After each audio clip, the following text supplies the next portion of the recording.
greatest needs of anyone who has experienced trauma is the need to feel safe.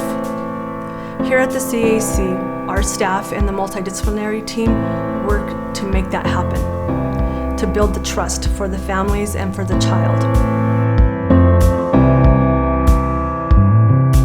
Come see what we do at the CAC.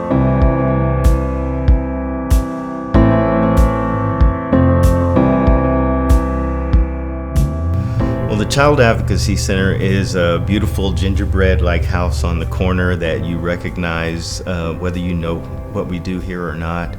And then when you come in the building, it's bright colors, colorful doors, there's a foosball table, there's things that are child-friendly, family-friendly. You feel like you just walked into a living room, there's a kitchen, and it just is a great place for families to come and say,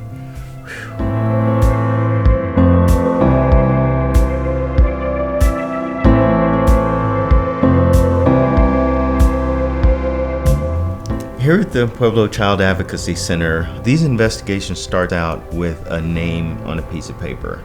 The investigator, whether it's a Child Protective Services person or a law enforcement person, will call us and tell us that a child is possibly in trouble. I am Diana Rodriguez. I'm a detective with the Pueblo Police Department Special Victims Unit. Sometimes cases come in as acute cases, meaning that we get called out right away, detectives get called out right away on a case, so we kind of spearhead that investigation right away instead of it going through patrol and then being assigned to us later on. And when that happens, the Child Advocacy Center is a really great resource at that stage because we can bring a child directly over to the Child Advocacy Center and start with our interview investigation piece. My name is Lisa Carbajal. I'm a caseworker specialist with Pueblo County Department of Human Services, Child Welfare Division, and in the intake unit. I feel that MDT is a great resource to help enhance the services of DHS. When we meet here for a victim interview, there's advocates at the CAC that speak with the caregivers. They get some information that they often can share with us that becomes a vital part of our treatment services for that family. I guess one thing that I just wanted to say about the MDT is more on a personal level. It's almost therapeutic to me because the members of our team, we know the secondhand trauma that we experience working with these children, and it's just very helpful to have someone to share that with and that understands. At the police department, we do have rooms and little areas that we can interview children at, but for kiddos to be interviewed in a childlike friendly environment such as the Child Advocacy Center, it's just, the benefits are just astounding. Already these kiddos are in a stressful situation dealing with police and police officers in uniform and this and that.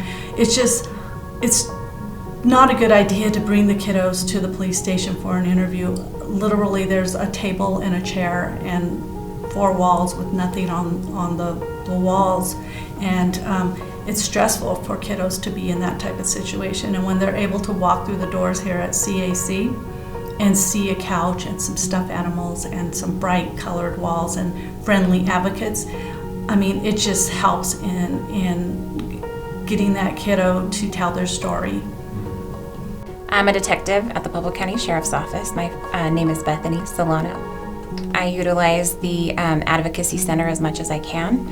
It's a kid-friendly place that's safe and secure for us to take the kiddos to when they've witnessed a traumatic event or also experienced one.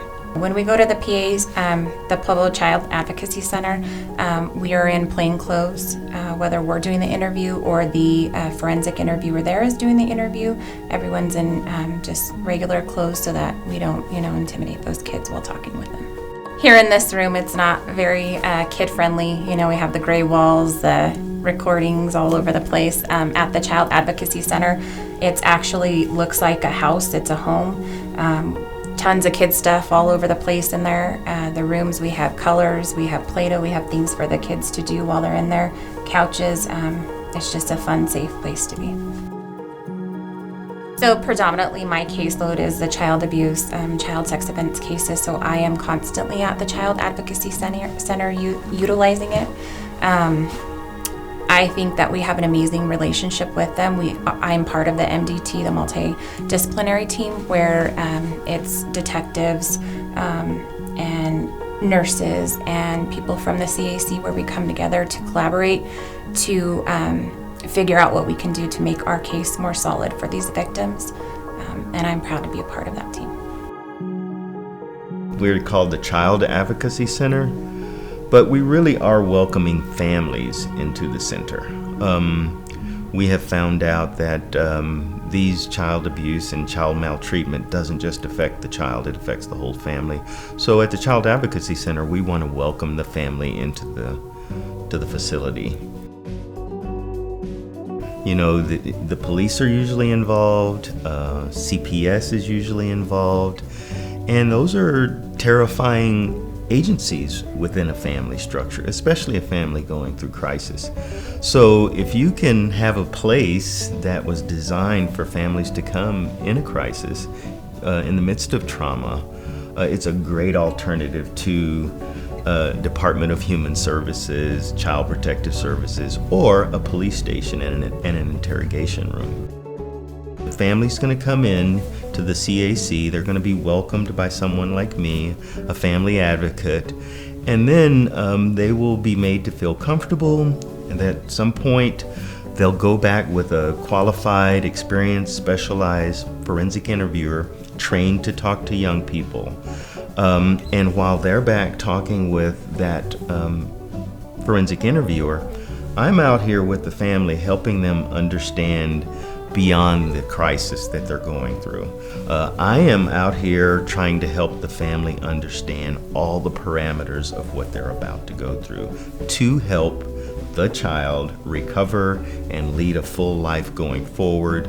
I want to help the family understand all the things they can do to help the child, because if our number one focus is the child, closely thereafter is the family. If we can support the family, they can better support the child. That's what's happening out here in the family advocacy part of the visit while the child's back trying to give us the basic facts. Well, I'm an interviewer here at the Child Advocacy Center, and my job is to interview the children when there's been an allegation of abuse or concern for abuse or maltreatment. I'm able to listen to everything that they have to say and really give them, in some cases, the first platform to really tell their story and to tell their truth. An interview is audio and video recorded, and they're actually conducted in this very room. I'm able to interview children who are 3 years old to 17 years old about all kinds of different things. The things they may have seen, the things they may have heard, and the things that may have happened to them. My job is to provide an environment that is both safe, psychologically and physically. Some of the things that these children talk to me about are some of the worst things that we could ever possibly imagine. But they're in a place that is designed to make them feel comfortable with a person who is specially trained to ask them questions in a trauma-informed way, to not cause more harm. A forensic interview really is designed not to prove or disprove that abuse has occurred, but really to get as much information as possible about what has happened to the child, what their truth is. I work with a multidisciplinary team to do this. A forensic interview does not prevent the child from having to testify in court if that is the direction their case goes, but it does limit the number of times they have to tell their story pre-trial. Here at the CAC, we bring all of the players to the table, all of the agencies, all of the investigators, everyone involved in investigating these cases. We bring them here so that we don't have to send the child and their family elsewhere. Because it's audio and video recorded, they only have to tell their story to me and not to the detective or the caseworker and then the medical provider and then the attorney. It's just one time and then whatever direction their case goes in court. I have the privilege to look these children in the eye and give them the opportunity and the freedom back and the power back. I think fundamentally, children have to be treated different than how adults are. Fundamentally, they need to be treated differently, and they need to be met where they're at. And what child is going to go to a police station and not inherently have some fear? So we have to treat them differently. And by bringing a child to the center and showing them a home-like environment with people who are smiling and who are warm and kind and are listening to them, and not, a room with carpet on the walls or a metal table, right? We're in a comfortable room that I get kids that ask me all the time, actually, is this your bedroom? Because it feels like a house. And that's how it's supposed to feel. And it comes back to that component of psychologically and physically safe. We here are designed to meet that psychological component. And it's so cute here. We have such colorful doors, it's fun. So my name is Bobby Hall. I am the Chief Medical Director at the Pueblo Child Advocacy Center. So the difference between the ER setting and the child advocacy setting is that here at the CAC we have a mural, we have a warm cozy blanket for them, a nice pillowcase for them that they get when they're done with their exam. Again, versus the hustle and the bustle of the ER where there's curtains up and people screaming and people running and rushing. This is a quiet, home-like environment where it's all about the patient's comfort and about their safety. So there are two types of medical exams. One is an acute medical exam and one is a non-acute medical exam. So an acute exam is more of an emergent exam that the assault has been reported within the last 72 to 120 hours or within the last 3 to 5 days where evidence collection can be obtained. When they're non-acute exams, you're one-on-one with the medical provider. It's quiet, it's home-like, it's very welcoming. I think it makes it easier for the kids to transition into that detailed medical exam. When a child comes to the CAC, they're usually with an extended family. What my job is as a family advocate is to make them feel like they're at home. Usually this appointment's been dictated by grown-ups, by investigators. So we just want them to know that they are the center of the attention and the focus is really on them. So whether they're in crisis, whether this is generational within their family and it's been going on for years, we want to try to welcome them in, let them relax, get comfortable, and really kind of see where they're at. If we can come to where they are, it's so much better for the investigators, better for them, better for the child. If they're stressed out, we want to kind of calm the environment or have a calming environment. If a child comes in and their nervousness is manifest in excitedness, we want to let them calm down so that they can be in a peaceful place so that when they go back for the forensic interview, they're comfortable and at ease. It's really to help kids.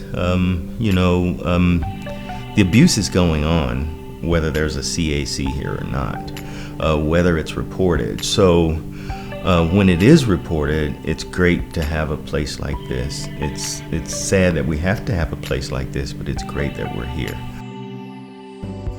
Yeah, so I'm a big fan, personally, of what the PCAC does, because I believe that without it, there would be a lot more that would be in harm's way, and they wouldn't have hope, and they wouldn't get well. And that's coming from someone who is a big fan of the same thing at Health Solutions. The beauty part about working with the MDT is that you're really working with a series of experts in their field. And you got to be careful how that goes, because you can either do it right and recognize that you don't have what you need to have to answer that question, and you got to pass it on to the other expert. Or if you don't do that, it makes it look like you're not as competent at something that you need to be, or something like that. So I would gladly step in when the questions surfaced. If there was something that they thought I needed to answer and could help them in that process, I would gladly sign my name. There's always a joy in being able to help in service. If If someone doesn't understand why they're doing what they're doing, it's very scary. I mean, it's very intimidating to be a part of those processes. When you can be a part of PCAC, you get an opportunity to at least understand every single step of the way and what it looks like, and it's mapped out for you, and they do a really good job at that, all the crew. I am Christine Hensey, and I am a Deputy District Attorney with the 10th Judicial District Attorney's Office. So as a Deputy District Attorney, I am a prosecutor for Pueblo County, and here at the Dennis Mays Judicial Building is where we hold our district and county courts, where we prosecute our cases, go to motion hearings, do our plea agreements, and take our cases to trial. So I am a member of the MDT. The team meets on a regular basis, and we get together to have everybody from all of the different disciplines get together, talk about our cases as they're happening, and make sure that we're all on the same page and doing what we can to help protect the children of Pueblo County. As a prosecutor on that team, my role is to make sure that we have all of the information from law enforcement that we need to be able to effectively prosecute our cases. If we didn't have the Child Advocacy Center, we would be putting these people probably in interrogation rooms at the police department, or bringing them to the district attorney's office, which is just not really a very welcoming environment for a child. So it really is helpful for prosecuting these cases that there is a place for these kids to go where they can feel safe, where they can feel heard, and where they can be comfortable talking about what happened to them. Child abuse happens more than you realize in our community. It is estimated that 1 in 7 children will be abused this year. 1 in 10 children will be a victim of sexual abuse before their 18th birthday. And more than 90% of sexually abused children know their offender, yet only 1/3 is identified, and even fewer is reported. In 2020, here at the CAC, we conducted 245 interviews with children. Of those 245 interviews, 208 were for sexual abuse. 144 of the children were under the age of 12 years old, and 162 of those were girls. So how do we measure success? It's empowering the child. That's what we do here at the CAC. We empower the child. We strengthen the family so hope is restored, so children can become children again. I think it's just the collaboration here with all the multidisciplinary teams, but mainly it's the staff. I mean, we are all here because we believe in our community and we want to strengthen that community. And the children are our future and they are our community, so that's why we do it. It's a home-like environment, as you can see. We're here in the kitchen. Children walk in, they can hang out there in the living room area, they can come in the kitchen, they can grab a water while they're waiting for our family advocate to sit down with them. So it's like being at home, you know, you plop yourself down on the couch and you wait for someone to come and talk. While the child is getting interviewed, our family advocate sits down with the family and has a discussion, much like families do at the kitchen table. They sit down and they discuss what needs to be done and how they're going to get there. It's about empowering the child. It's about building that successful connection with the multidisciplinary team and the families to restore that hope. Our whole focus is to turn that child around, look forward to their future so that they can be who they wanted to be before this happened, or now they can come together and kind of figure out what they want to be. So while we're helping them look forward, we want them to remember this, but we want it to get smaller and smaller in their rearview mirror so that they can become the person that they want to be. That's really what we do at the Child Advocacy Center.